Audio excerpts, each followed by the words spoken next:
नमस्कार, आप देख रहे हैं हल्ला बोल। आपके साथ मैं हूं अंजना ओम कश्यप। 93 सीटों पर वोटिंग होनी है तीसरे फेज में, जिसके बाद देखिए 543 सीटों पर कुल वोटिंग होनी है। 282 सीटों पर कल वोटिंग हो जाएगी। लेकिन आज ये मुद्दा जो सबसे बड़ा बना हुआ है वो है झारखंड का, और इसीलिए हम आपको बताने वाले हैं और तस्वीरें भी दिखाएंगे। आपने देखा किस तरह से झारखंड के एक मंत्री हैं आलमगीर आलम। अच्छा, अब उनके पीएस हैं, पीएस के भी नौकर के घर से 30 करोड़ रुपया मिलना, नोटों का अंबार मिलना। भारतीय जनता पार्टी इस मुद्दे पर आक्रामक, फिर प्रधानमंत्री नरेंद्र मोदी भ्रष्टाचार के मुद्दे पर पूरे विपक्ष को घेर रहे हैं और कह रहे हैं कि देखिए ये तमाम नेता ऐसे हैं, नोटों की गड्डियां मिल रही हैं और भ्रष्टाचार को बढ़ाने वाले, पनपाने वाले ये तमाम नेता हैं। विपक्ष पर इंडिया गठबंधन का, प्रधानमंत्री का जो अब तक का हमला था वो और धारदार हो गया है जब से झारखंड में नोटों की बरामदगी हुई है। कई खास मेहमान हमारे साथ जुड़ेंगे। देखिए, ये थर्ड फेज की वोटिंग के एन पहले नोटों का मिलना चुनावों को कितना प्रभावित करेगा। कल 6 केंद्रीय मंत्री, 4 राज्य मंत्री, 5 पूर्व मुख्यमंत्रियों की किस्मत दांव पर है। लेकिन इन सब के बीच जब इस तरह से नोटों की बरामदगी झारखंड में होती है तो क्या बीजेपी के हाथ एक बड़ा हथियार लगता है? इन सब पर आज चर्चा करेंगे। कई खास मेहमान हमारे साथ जुड़ेंगे, लेकिन पहले इतने नोट की आपकी आंखें चौंधिया जाएं। इतने नोट की गिनने वाले गिनते गिनते थक जाएं। इतने नोट की रखने के लिए 10 बैग भी कम पड़ जाए। इतने नोट की कई परिवारों की पूरी जिंदगी कट जाए।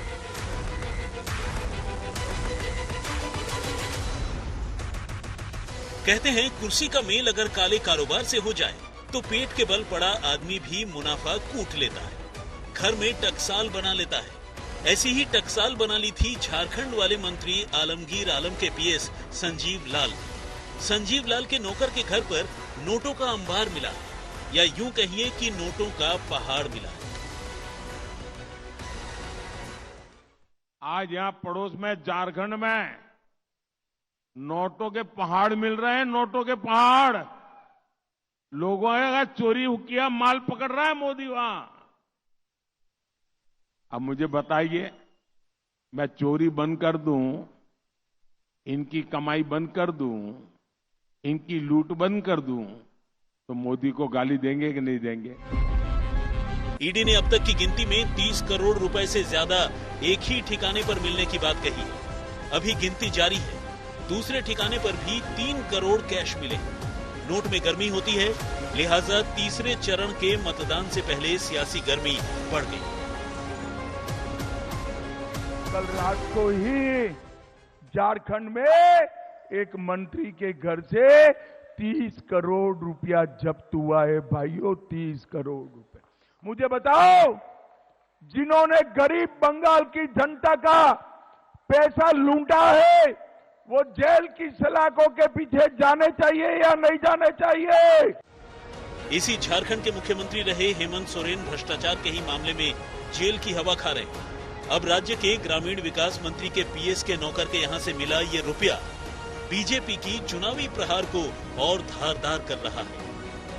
मैंने कहा मैं रुपया 1 भेजूंगा, 1 पाई भी किसको खाने नहीं दूंगा, और जो खाएगा वो जेल जाकर के खाना खाएगा, जेल की रोटी चबाएगा। पीएस के नौकर के घर से नोटों का अंबार बरामद होने के बाद झारखंड कांग्रेस के दिग्गज नेता और राज्य के मंत्री आलमगीर आलम बैकफुट पर करें भी तो क्या, अनभिज्ञ बन रहे हैं जैसे कुछ जानते ही नहीं। हम लोग जो पीएस को रखते हैं तो अनुभवी देखकर ही रखते हैं। इसके पहले भी एक जगह नहीं दो मंत्री का पीएस रह चुके थे, उसी आधार पर उसको हम लोग लाए थे। अब बाकी अभी जो चर्चा चल रही है वो ईडी में, तो वो तो जब तक उसका निष्कर्ष नहीं आएगा तब तक उस पर कुछ टिप्पणी करना उचित नहीं। आलमगीर आलम विधायक दल का नेता है जो कांग्रेस का, वो पैसा खा रहा है। जितना पैसा यदि मिला है इसका मतलब पैसा तो अपने पास रख रहा होगा, कुछ आला कमान को पहुंचा रहा होगा। खाली ठेकेदारी, भ्रष्टाचार, ट्रांसफर, पोस्टिंग, मिट्टी, बालू, दारू, इसी सब का सिंडिकेट चल रहा है। हो सकता है कि वाकई आलमगीर आलम इस कैश के बारे में, अपने पीएस के बारे में या फिर पीएस के नौकर के बारे में कुछ न जानते, लेकिन दिलचस्प ये है कि जो कैश बरामद हुआ है उसमें से ईडी को एक चिट्ठी भी मिली। सूत्र बताते हैं कि वो गुप्त चिट्ठी ईडी ने ही सरकार को लिखी थी और धड़ल्ले से हो रहे भ्रष्टाचार को लेकर आगाह किया। वही चिट्ठी आलमगीर आलम के पीएस के नौकर के घर से मिले नोटों की गड्डी में रखी।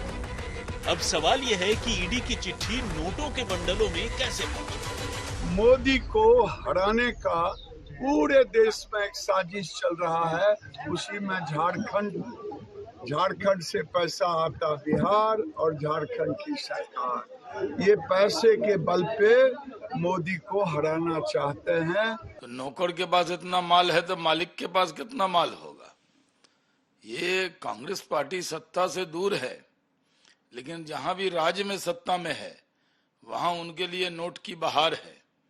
और ईडी की छापे में इतनी बड़ी तादाद में नोट मिले हैं, इससे ये पता है कि पुराना पैसा भी कांग्रेस का काफी बचा हुआ है। तीसरे चरण में चुनाव झारखंड में नहीं है, मगर वहां मतदान हो इससे पहले ही माहौल बन गया है। ये सब लुटेरे हैं। ये लालू प्रसाद जी का परिवार हो, शिबू सोरेन जी का परिवार हो, देश को लूटने वाले हैं। और लूटने वाले को जब सरकार कार्रवाई करती है तो दर्द तो होगा ही। हम मांग करते हैं कि आलमगीर आलम को तुरंत हिरासत में लेना चाहिए, कड़ाई से पूछताछ होनी चाहिए और इस पैसे का कनेक्शन जोड़ना चाहिए ईडी को। दूसरी बात, चुनाव आयोग भी संज्ञान ले, क्योंकि चुनाव के समय 25 करोड़ से ज्यादा की रिकवरी कहीं ये दिखाती है कि कहीं ये काला धन चुनाव को प्रभावित करने के लिए तो नहीं था। अब नोटों की गिनती जारी है। देखते जाइए कि अभी कितने बंडल और मिलते हैं और गिनती कहां तक जाती है। मगर इस कैश ने बीजेपी के लिए जमकर खेलने का मौका जरूर बना दिया। आज तक ब्यूरो। आइए चर्चा की शुरुआत करते हैं। प्रत्युष कंठ, प्रवक्ता भारतीय जनता पार्टी के, हमारे साथ जुड़ गए हैं। आलोक शर्मा जी, प्रवक्ता कांग्रेस पार्टी के, राजीव रंजन जेडीयू के प्रवक्ता, और बताया गया तनुज खत्री जेएमएम का पक्ष रखने के लिए आएंगे। उनका इंतजार करते हैं। जरा ये जाना तो जाए कि आखिर नोटों की ये गड्डियां जो है ऐसे वक्त पर चुनाव चल रहे हैं, मिल रही है, उसका मतलब क्या है। लेकिन उससे पहले एक और बड़ी खबर आ रही है और ये मामला है अरविंद केजरीवाल, दिल्ली के मुख्यमंत्री से जुड़ा हुआ, जो कि अभी भी जेल के अंदर हैं। लेकिन नए सिरे से एक मामला आगे बढ़ रहा है और उसमें जानकारी आ रही है कि केजरीवाल के खिलाफ अब एनआईए जांच की सिफारिश की गई है। दिल्ली के एलजी ने एनआईए जांच की सिफारिश की है। सिख फॉर जस्टिस संगठन से फंड लेने का मामला है। सिक्स फॉर जस्टिस एक ऐसा संगठन है जिस पर यह आरोप है कि वो देश विरोधी काम करते रहे हैं। ऐसे में अरविंद केजरीवाल का सिक्स फॉर जस्टिस फंड से, जो संगठन है, उससे फंड लेने का ये गंभीर आरोप, जिसके बाद अब एलजी कह रहे हैं एनआईए जांच। तो एनआईए जांच की सिफारिश कर दी गई है। नेशनल इन्वेस्टिगेटिंग एजेंसी, जो ज्यादातर आतंकवाद से जुड़े हुए मुद्दों की जांच करती है, एनआईए अगर अरविंद केजरीवाल दिल्ली के मुख्यमंत्री की जांच कर रही है तो इसके मायने बदल जाते हैं पूरी तरह से। सिक्स फॉर जस्टिस से फंड लेने का ये संगीन इल्जाम, या आरोप जो फिलहाल लग रहा है। लेकिन एक बार नोटों की गड्डियां जरा दिखाते हैं जो झारखंड से बरामद हुई हैं। आलोक शर्मा जी, जब तक आपके इंडिया गठबंधन के साथी जेएमएम का पक्ष रखने के लिए आते हैं तो पहला प्रश्न आप ही के पास आएगा। आप लोग बार बार देश को ये बताते थे कि देखिए एजेंसियां विपक्षी दलों के पीछे पड़ी हैं। आप ये कहते हैं कि देखिए चुनावों के बीच में, चुनाव के पहले, चुनाव के आते ही एजेंसियां सक्रिय हो गई हैं। लेकिन अगर मंत्री के पीएस के नौकर के घर से 30 करोड़, एक आम भारतीय कल्पना भी नहीं कर सकता, मतलब 1000 सोचे, वो लाख सोचे, उसके बाद करोड़ तक किसी तरह से पहुंचे, उसमें भी 30 करोड़ रुपए अगर मंत्री के पीएस के नौकर के घर से बरामद हो रहे हैं, तो आपको नहीं लगता है कि भ्रष्टाचार से जुड़ा एक बहुत बड़ा मामला है? और अच्छा है कि एजेंसियां काम कर रही हैं, अच्छा है कि वो सतर्क हैं। अगर इस तरह से काला पैसा घूम रहा है चुनावों के बीच में, तो फिर तो बरामदगी अच्छी है। आज तो आपको भी ईडी की प्रशंसा करनी चाहिए।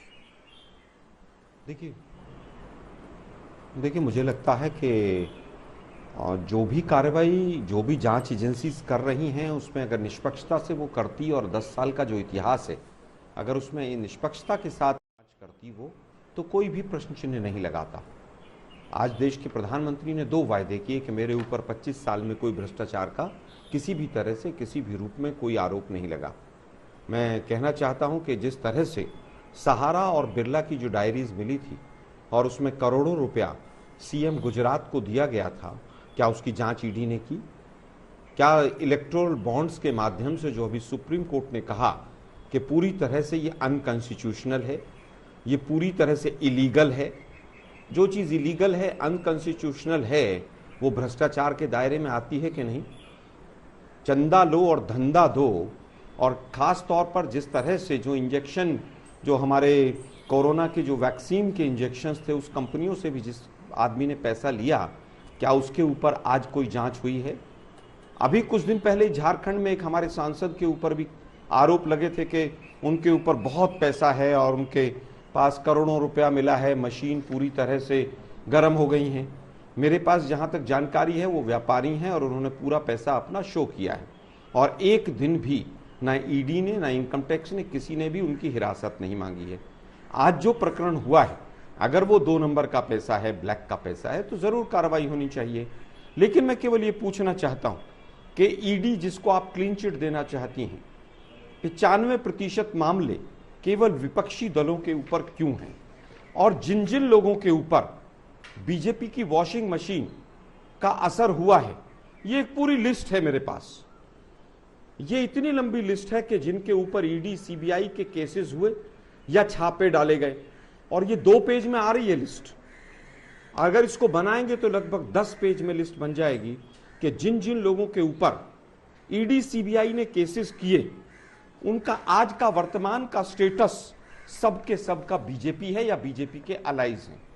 इसलिए ईडी और सीबीआई और इनकम टैक्स, मैं फिर कहूंगा कि पूरी तरह से मोदी जी की कठपुतली है।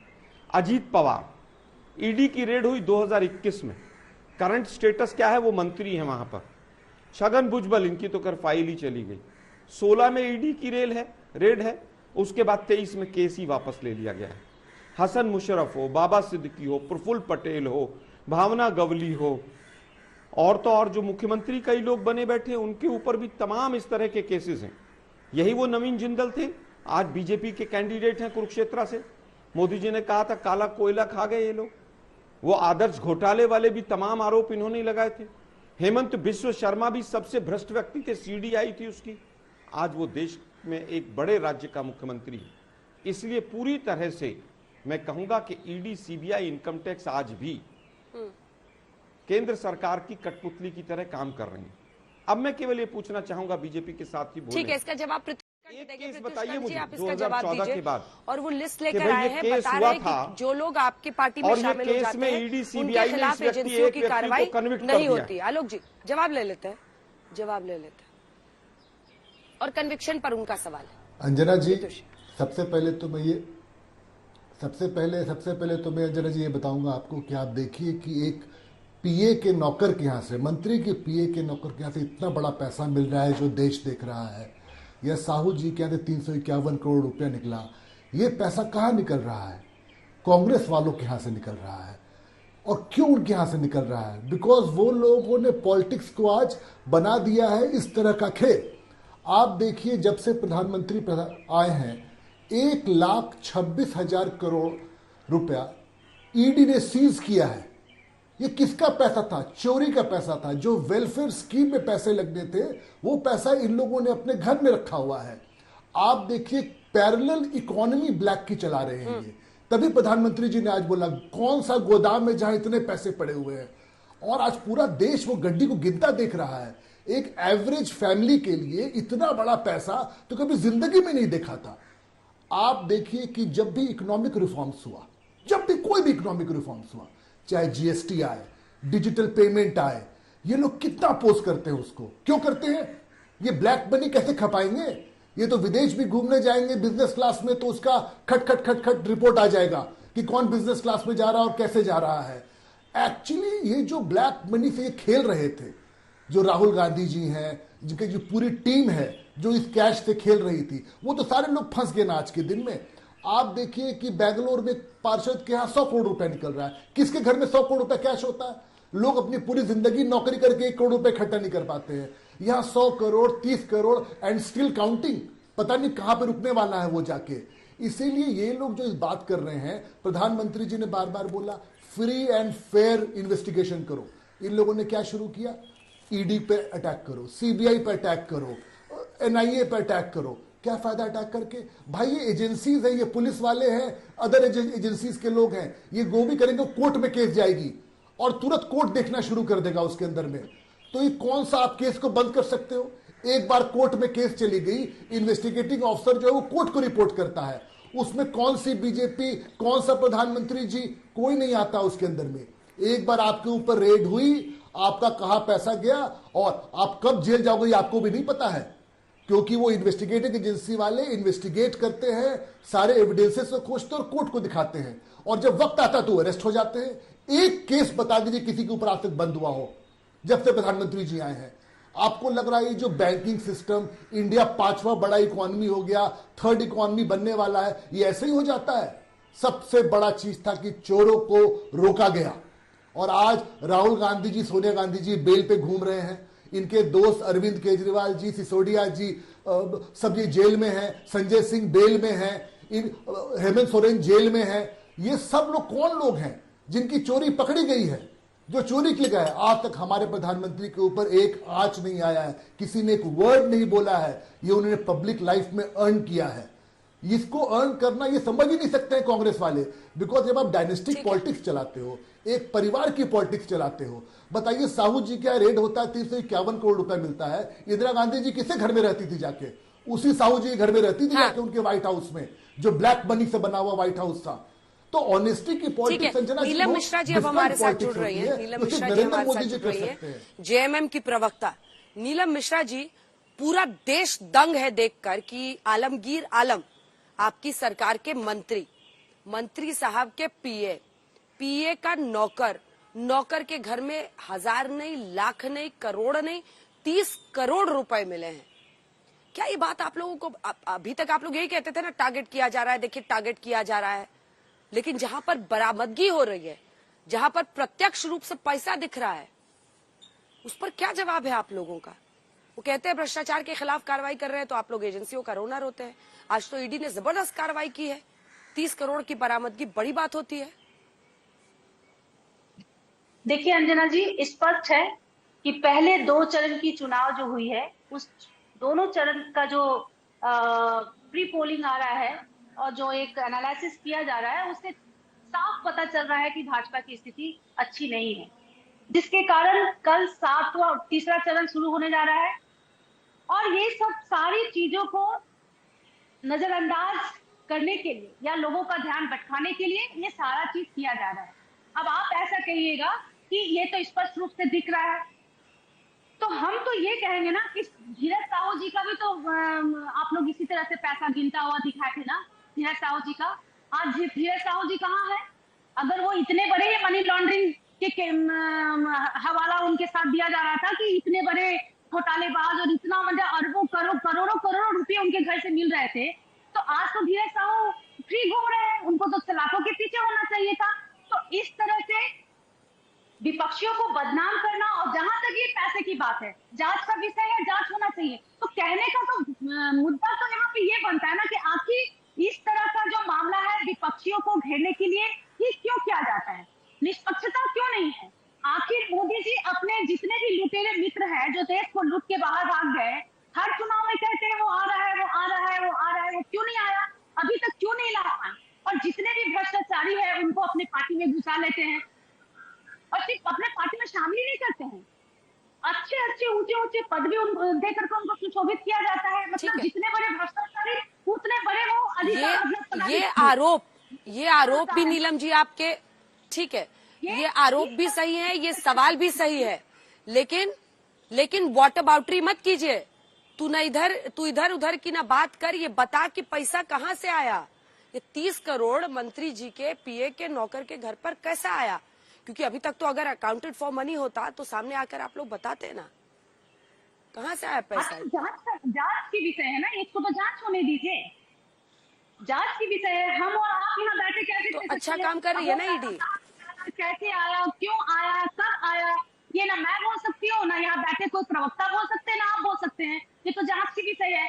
लेकिन कहने का बात तो ये है, प्रमुख बात तो ये है ना कि आखिर भ्रष्टाचारी और भ्रष्टाचारियों पर प्रहार, विपक्षियों के ऊपर या फिर विपक्षियों का चेहरा मतलब बदनाम करने के लिए जो ये मतलब टूल की तरह जो इस्तेमाल किया जाता है ना, इस पे प्रश्न चिन्ह उठता है कि अगर निष्पक्षता है, प्रधानमंत्री जी तो देश के प्रधानमंत्री है ना, तो ठीक है राजीव जी, एक रिएक्शन अब आपसे लेते हैं। देखिए, दरअसल ऐसा है कि कौन विपक्ष में है, कौन साथ खड़ा है, इस पर जब एजेंसियों की कार्रवाई निर्भर करती है तब जाकर प्रश्न होते हैं। फ्रंट फुट पर आना चाहती है बीजेपी, पीएम इस पर फ्रंट फुट पर आकर बैटिंग करना चाहते हैं, लेकिन फिर विपक्ष का ये रिबटल आता है। और चुनाव में एजेंसी की कार्रवाई अपनी जगह पर है, लेकिन जो नैरेटिव बनता है दोनों तरफ से वो वोटर्स तक पहुंचता है। ऐसे में ये प्रश्न उठ रहा है, वो बार बार जैसे उनको घेरिए। अब 30 करोड़ की बरामदगी, सामने ये नोट दिखाइए, बीच बीच में ये नोट दिखाते रहिए। ये जो गड्डियां इधर से गिर रही हैं, उधर टपक रही हैं, उधर लुढ़क रही हैं, इधर से उधर जा रही हैं। मतलब एक आम आदमी तो देखे तो उसका मन गदगद हो जाए कि इतना पैसा हमें मिल जाए तो हमारा तो जीवन सार्थक हो जाए। लेकिन नोटों की इन गड्डियों के बीच उछलता हुआ प्रश्न ये है कि बार बार विपक्ष आपको घेरता है कि कार्रवाई उन्हीं के खिलाफ जो आपके खिलाफ। देखिए, सवाल ये है कि अब ये जो गड्डियां हैं ये तो झूठ नहीं बोल रही है। आलमगीर आलम के साथ जो उनके पीए और पीए के नौकर का रिश्ता है, इसको नकारा नहीं जा सकता है। आलमगीर आलम कांग्रेस के पुराने नेता है और निश्चित तौर पर आलोक शर्मा जी ने बहुत सारी बातें कही। मेरा इको लगातार हो रहा है नीना जी, तो आलोक शर्मा जी को ठीक है, मैं उसको ठीक कराती हूँ एक बार। उनका इको बाकी सवालों पर जो भी बात वो कर रहे हैं, एको आ रहा है उनका, मुझे लगता है एक बार भी उन्होंने नौकर के घर से बरामदगी पर अपना स्टैंड नहीं साफ किया। नीलम मिश्रा जी ने भी पूरे देश में भ्रष्टाचार और भ्रष्टाचारियों के साथ कथित रिश्ते को लेकर के लंबी चौड़ी बात कही। सवाल आज यह है कि चाहे धीरज साहू के यहाँ बरामदगी हो, टीएमसी के किसी नेता के यहाँ, किसी मिनिस्टर के यहाँ बंगाल में नकदी की बरामदगी, और आज जो नकदी का पहाड़ आज जो दिख रहा है, ये इस सवाल का जवाब पहले आप दे दीजिए। बाकी सवाल आपका नैरेटिव गढ़िए, काउंटर नैरेटिव दूसरे लोग गढ़ते रहे। जनता सब कुछ देख रही है और ये सच है कि आपका ये आरोप हो सकता है कि बाकी नेताओं के खिलाफ क्यों नहीं होता है जो सत्ता पक्ष से जुड़े हुए हैं। तो सत्ता पक्ष के नेताओं के खिलाफ कई राज्यों में कांग्रेस और क्षेत्रीय दलों की सरकारें हैं। अगर आपके पास पर्याप्त साक्ष्य है तो राज्यों के पास इकोनॉमिक ऑफेंस ब्यूरो से लेकर ये ब्यूरो ऑफ इंटेलिजेंस से लेकर तमाम तरह के एजेंसी थे जिसके जरिए ये काम आप कर सकते थे, न्यायालयों के दरवाजे खटखटा सकते थे। लेकिन इस सवाल का जवाब आज जरूर जनता जानना चाहती है कि चुनाव के मौके पर नकदी की जो ये गड्डियां हैं, इन गड्डियों के जरिए केवल ये भ्रष्टाचार का मामला नहीं है, ये इस चुनाव को प्रभावित करने के लिए इस पैसे का इस्तेमाल करने की कोशिश की। इसीलिए इन पर स्पेसिफिक आलोक शर्मा जी को और जेएमएम के प्रवक्ता को इस पर अपनी बात कहनी चाहिए।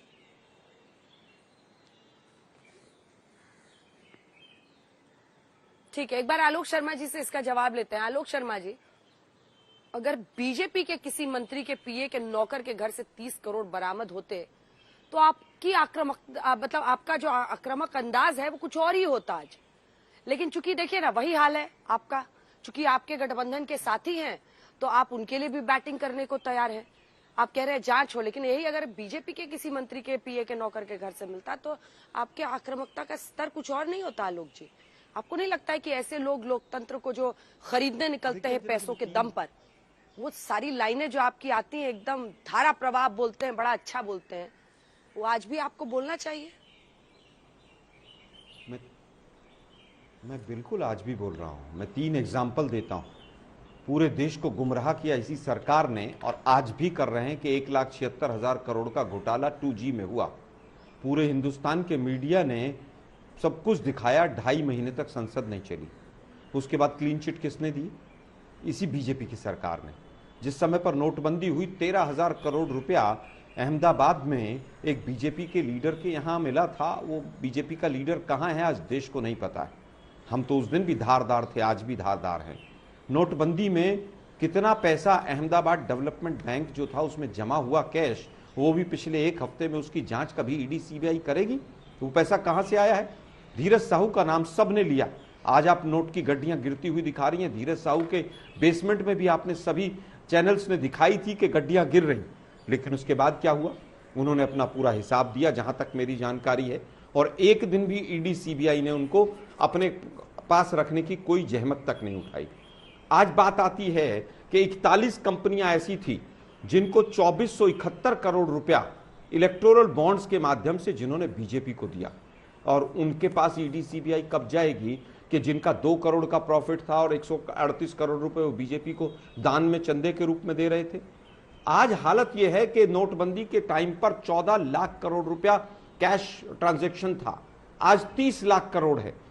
क्या ये सही नहीं है? तो ना तो नोटबंदी की जांच हुई, ना नोटबंदी में कितना पैसा जमा हुआ वो पता चला, ना नोटबंदी में कहां से किसका बीजेपी वाले लीडर्स का पैसा आया उसकी जांच हुई।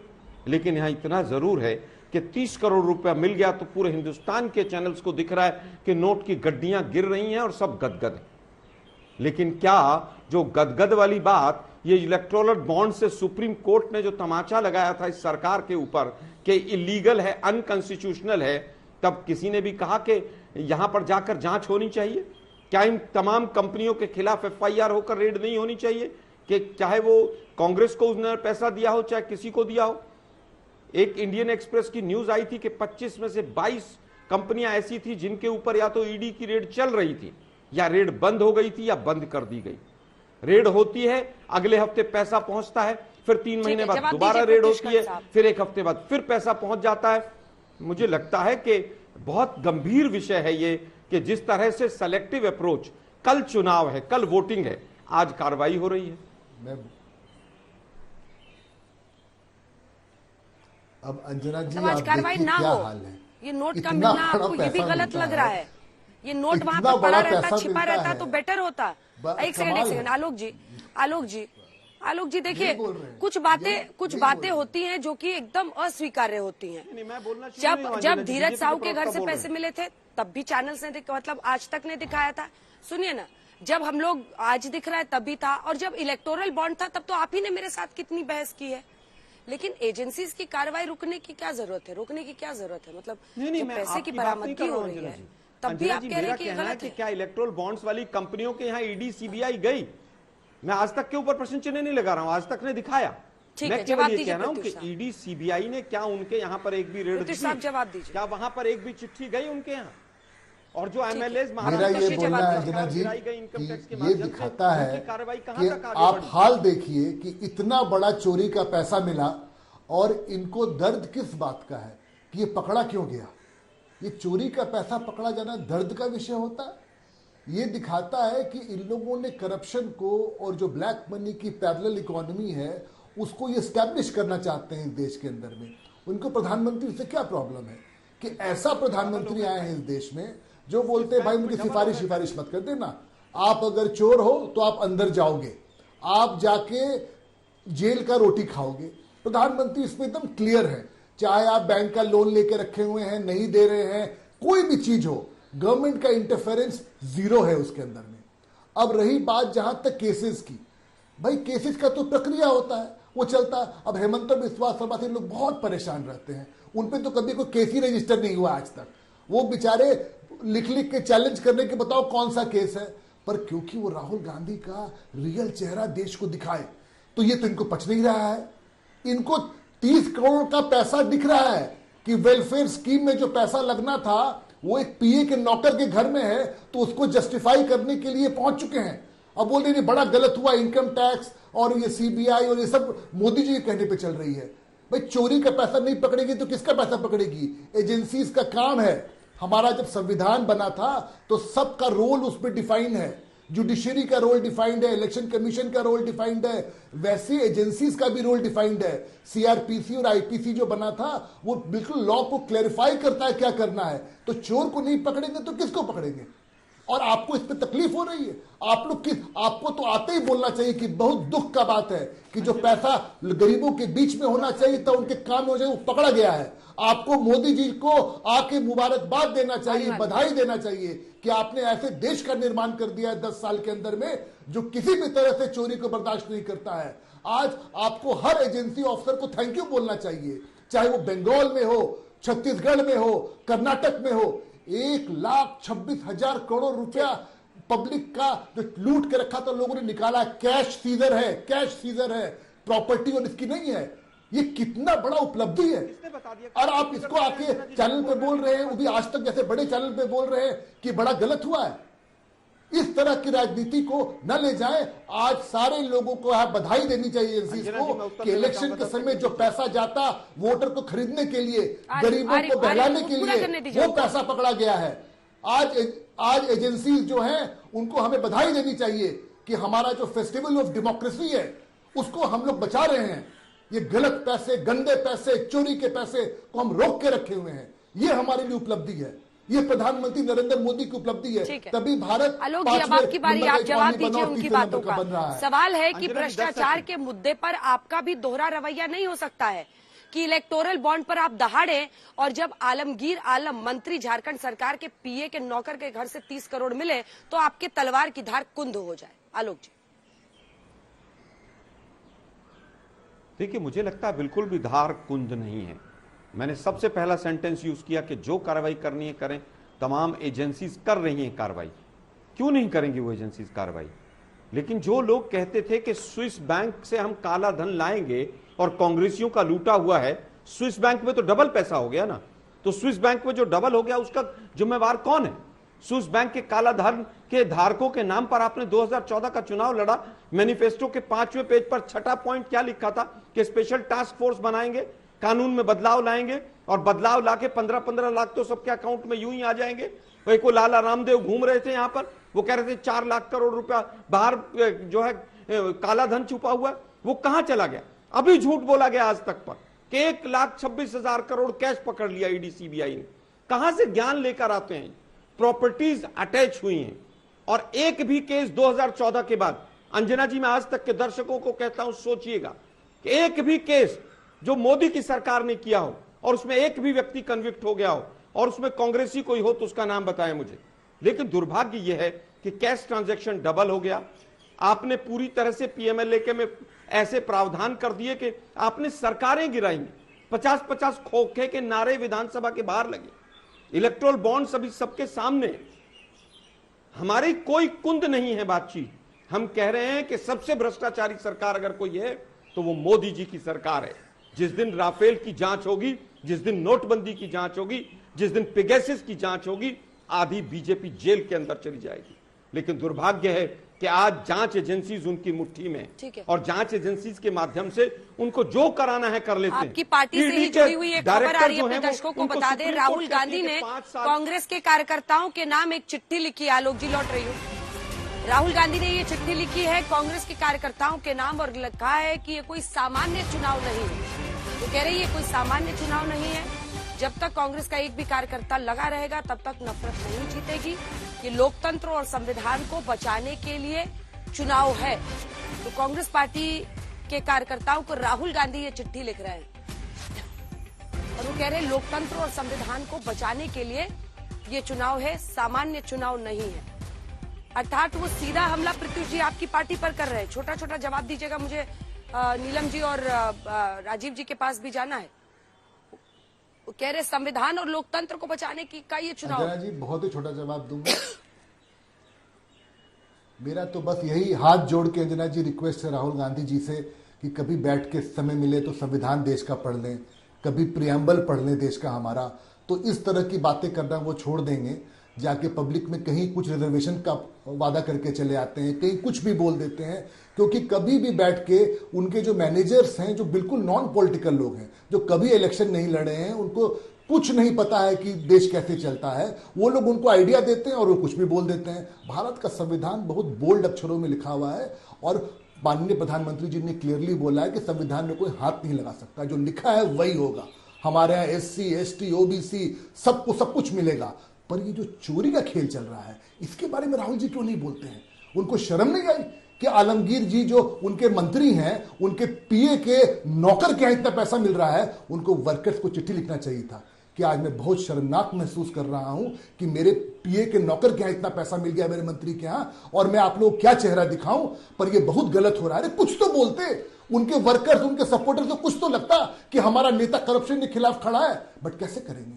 जो खुद ही नेशनल हेराल्ड केस में बेल पे घूम रहे हैं, वो कैसे चोरी को जस्टिफाई करेंगे? नीलम जी, यही होता है अगर आप डायनेस्टिक पॉलिटिक्स चलाओगे, परिवार की पॉलिटिक्स चलाओगे। नीलम तो जी, देखिए अभी तक हेमंत सोरेन के खिलाफ जब एक्शन हुआ तो आप लोग यही कह रहे थे कि जानबूझ के टारगेट किया जा रहा है, लेकिन पैसे की बरामदगी के बाद तो मामला बहुत बिगड़ जाता है ना। मुझे बताया जा रहा है कि नीलम जी हमारे साथ नहीं है। आलोक जी, आप इसका जवाब दें। देखिए, कैश मिलता है, जब जनता देखती है तो उसको भी एक अजीब सा गुस्सा आता है ना लोगों के मन में। तो उस नजरिए से अगर आप देखें तो चुनाव में वाकई आप लोगों के लिए तो वोटिंग के एक दिन पहले कल 93 जगहों पर वोटिंग है, 282 सीटों पर हो जाएगी। ऐसे में एक सेटबैक नहीं है आप लोगों के लिए ऐसा नोटों का मिलना, तब जबकि पीएम लगातार भ्रष्टाचार पर ही घेर रहे विपक्ष को। अंजना जी देखिए, पीएम तो हमेशा रोज आए दिन गोल पोस्ट बदल रहे हैं। अभी वो मंगलसूत्र खो जाएगा किसी का, कांग्रेस ले जाएगी, फिर कह रहे थे एक कमरा ले जाएंगे, फिर भैंसिया खुल रही थी, और उसके बाद आज वो भ्रष्टाचार की बात कर रहे हैं। क्योंकि कल चुनाव, मैं तो पूछ रहा हूँ, 8 करोड़ रुपया कर्नाटक में बीजेपी के एमएलए के यहाँ मिला था, उसके यहाँ ईडी सीबीआई गई है क्या? वो तो वहाँ की लोकल पुलिस ने पकड़ा था। ये बीजेपी के मेरे साथी बड़ा भारी उसमें बड़ा वो बता रहे हैं कि ऐसा होना चाहिए, और राहुल जी क्यों नहीं बोल रहे हैं? वो 8 करोड़ रुपया जब मिला था तो मोदी जी ने तो स्टेटमेंट जरूर दी होगी। अभी इन्होंने एक झूठ बोला, उसको भी मैंने पकड़ के देश के सामने रखा। 40% की कमीशन की सरकार कर्नाटक में चल रही थी, जनता ने उखाड़ कर फेंक दिया। किस किस नेता के यहाँ ईडी और सीबीआई गई थी? तमाम नेताओं ने कहा वहां पर ठेकेदार ने सुसाइड तक कर लिया। क्या वहां पर ईडी सीबीआई गई थी कि किस किस को कमीशन दिया था? 1,76,000 करोड़ का जब घोटाला देश के सामने रखा गया था, तब भी देश बहुत गुस्से में आया था, और पूरा मीडिया भी और पूरी संसद भी और सब कुछ हिल गया था। लेकिन उसका अंत क्या हुआ? बीजेपी के लोग सेलेक्टिव काम करते हैं। भ्रष्टाचार पर लड़ाई लड़नी है तो पेगासस की जांच कराइए ना, नोटबंदी की जांच कराइए ना, राफेल की जांच कराइए ना। जिन जजों ने, जो सुप्रीम कोर्ट के जजेस ने जिस भी मुद्दे पर बीजेपी की सरकार को कहीं ना कहीं फायदा पहुंचाया, वो या तो राज्यसभा चले गए या वो कहीं ना कहीं गवर्नर बन के बैठ गए। ये भी पूरे देश में राजीव जी जांच होनी चाहिए, सबकी होनी चाहिए। राजीव जी, क्या सेलेक्टिव कार्रवाई कह रहे हैं वो? सेलेक्टिव कार्रवाई जो है शक के दायरे में लाती है सत्ता पक्ष को। सेलेक्टिव कार्रवाई, सवाल ये है कि अगर उनके पास जानकारी है किसी भी रूलिंग अलायंस के नेता के बारे, तो फिर उन्हें साझा क्यों नहीं करते? आरोपों के साथ, पुख्ता सबूतों के साथ जब वो आएंगे तो निसंदेह इस पर बात करने की होगी। लेकिन अभी तो जनता के सामने नोटों की गड्डियां हैं, गड्डियों के साथ नेताओं के क्या रिश्ते हैं ये जनता समझ रही है। लेकिन इलेक्टोरल बॉन्ड पर मैं कांग्रेस को एक बात जो कहना चाहूंगा कि अपने एक घटक आरजेडी के कारनामे को भी सुन लीजिए। बिहार में शराबबंदी है और लंबे समय से शराबबंदी है। सरकार में आरजेडी यहाँ शामिल थी और उस दौर में उन्हें 43 करोड़ रुपए शराब कंपनियों से मिले। शराब कंपनियों की दिलचस्पी आरजेडी में क्या हो सकती थी, यह हम सब समझ सकते हैं कि सरकार पर दबाव बनाने के लिए कि शराबबंदी का फैसला बदला जा सके, इसके लिए ही ये पैसे दिए गए होंगे, ऐसा हम लोगों का मानना है। तो इसीलिए ये कहानियां मत गढ़िए। जिस राज्य में शराबबंदी है उस राज्य में शराब कंपनियों की दिलचस्पी किसी पॉलिटिकल पार्टी में क्या हो सकती है। इसीलिए ये इस तरह के जो आरोप हैं एक तरफा चलते रहेंगे और जनता हर चीज को समझ रही है और उसके हिसाब से ही ये बड़े जो प्रचंड जनादेश मिल रहे हैं लगातार एनडीए को, उसकी वजह यही। 2-2 लाइन का जवाब आलोक जी, 2-2 लाइन का जवाब। आप और प्रत्युष जी 2-2 लाइन। आलोक जी, देखिए मुझे लगता है कि शराबबंदी की जिसकी मेरे साथी अभी बात कर रहे हैं, शराबबंदी की हालत यह है कि बिहार में इलीगल कितने हजार करोड़ का काम होता है हम मुझसे बेहतर वो जानते हैं। और मैं तो जानना चाहता हूं कि जो नीतीश कुमार पर, तमाम भ्रष्टाचार के नीतीश कुमार की सरकार पर आरोप मोदी जी ने 2015 के चुनाव में लगाए थे, क्या उन पर क्लीन चिट मिल गई है? ये सेलेक्टिव जो कार्रवाइयां हैं, हम इसके बिल्कुल समर्थन में नहीं हैं। भ्रष्टाचार से लड़ाई होनी चाहिए और सबसे पहले भाजपा के तमाम। अंजना जी, एक बार इन्होंने नहीं बोला कि हम अपने मंत्री को बुलाएंगे। अंजना जी, एक बार नहीं बोला इन्होंने कि अपने मंत्री को हम बुलाएंगे, पूछेंगे चोरी का पैसा कैसे आया, कहां से आया। आप कब तक करप्शन को जस्टिफाई करोगे? तब से ये बोल रहे ईडी के बारे में। 5900 उसे ऊपर केसेस रजिस्टर हुए हैं, इसमें से 2.98% हमें हल्ला बोल का अंत करना पड़ेगा। आप सभी का बहुत बहुत धन्यवाद हमारे साथ जुड़ने के लिए। रात 8 बजे जरूर रहिएगा हमारे साथ, क्योंकि उत्तर प्रदेश की 80 सीटों में से 16 सीटों पर वोटिंग हो चुकी है। कल तीसरे दौर का मतदान है, 93 सीटों पर वोटिंग होगी। कुल मिलाकर 282 सीटों पर वोटिंग हो जाएगी। देश की नजर है और खास तौर पर कल देखिए बहुत इंटरेस्टिंग है, जो मुलायम सिंह यादव का गढ़ माना जाता है, मैनपुरी, बदायूं, फिरोजाबाद, इन जगहों पर चुनाव है। क्या होगा उसका असर, क्या कह रही है जनता? नेता और जनता होंगे आमने सामने। राज तिलक में रात 8 बजे जरूर रहिएगा मेरे साथ, देखते रहिए।